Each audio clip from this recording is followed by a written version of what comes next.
మీకు ఉదయకాల శుభములు. అనుదిన వాక్య ధ్యానం డైలీ బ్రెత్కు మీకు స్వాగతం. Praise the lord. ఈ దినము కొరకు సిద్ధపరచబడిన దేవుని వాక్యము యెహోషువ గ్రంథము 1వ అధ్యాయము 5వ వచనం. నేను మోషేకి తోడై ఉండినట్లు నీకును తోడై ఉందును, నిన్ను విడువను, నిన్ను ఎడబాయను.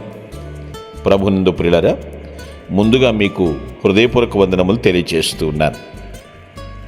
దేవుడు యెహోషువతో మాట్లాడుతున్న సందర్భం, మోషే నాయకత్వం తర్వాత ఇజ్రాయేలుల బాధ్యత నువ్వు తీసుకోవాలి అని దేవుడు చెప్తున్నాడు.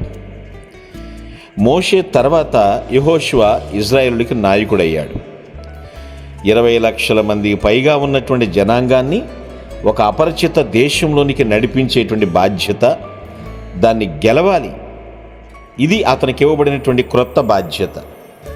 చూడండి, ఎవరికైనా క్రొత్తగా ఉద్యోగం వచ్చినప్పుడు ఎలా ఉంటుందో, ఆ పనులేమిటో, ఆ బాధ్యతలేమిటో, అసలే నాకు అంతంత మాత్రం అనుభవం, ఇలాంటి ఆలోచనలు ఉంటే చూశారు.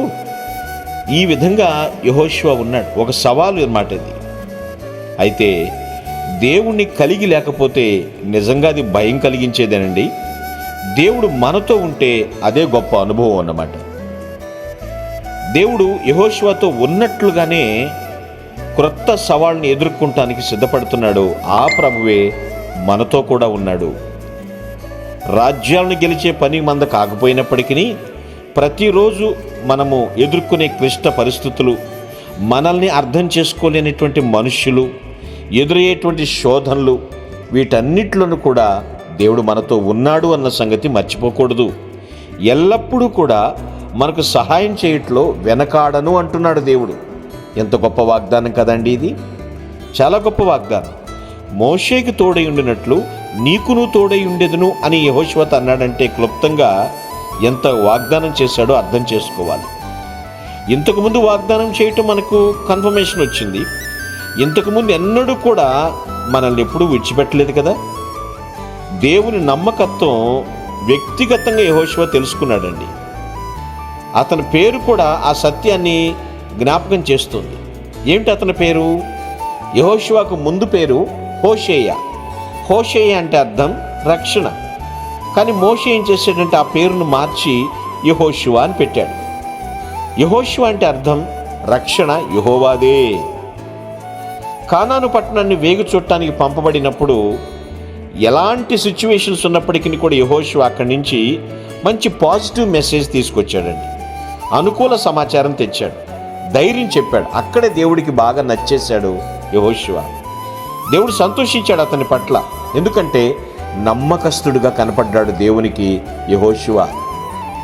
మనం ఎప్పుడైతే దేవునికి నమ్మకస్తులుగా ఉంటామో దేవుడు మనల్ని చూసి సంతోషిస్తాడు. మనం నచ్చేస్తాం. మన ప్రార్థన ఇష్టమవుతుంది దేవునికి. తాను చెప్పిన వాగ్దాన దేశానికి విజయాలతో ఆయన యెహోషువను నడిపించాడు. ఒక మాటలో చెప్పాలంటే యేసుప్రభుకి ఇవ్వబడినటువంటి మరొక పేరు కూడా యెహోషువ అని గుర్తించాలి. మనం జ్ఞాపకం చేసుకోవచ్చు. దేవుడు నమ్మదగినవాడు. ఈ తరానికే తోడుండే దేవుడు కాదు ఆయన, తరతరములకు తోడుంటాడు ఆయన. ఇంతకు మునుపు మనల్ని జాగ్రత్తగా చూసుకున్నాడు, మన పట్ల మంచితనం చూపించాడు, మన ప్రార్థనలకు జవాబిచ్చాడు.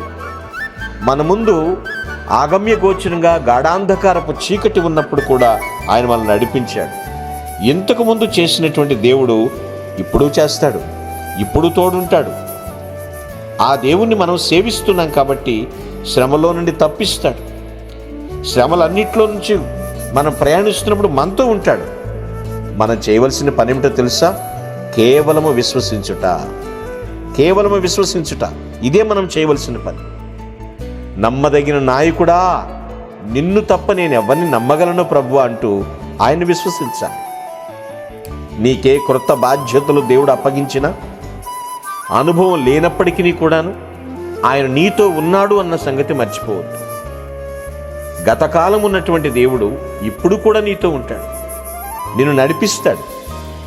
విజయాల పరంపర నువ్వు చూసేటట్లు చేస్తాడు. నా నమ్మదగినటువంటి నా నాయకుడా నీకు వందనములు అంటూ ఆయనను అనుదినము అనుసరించుదుముగాక. ఆమేన్.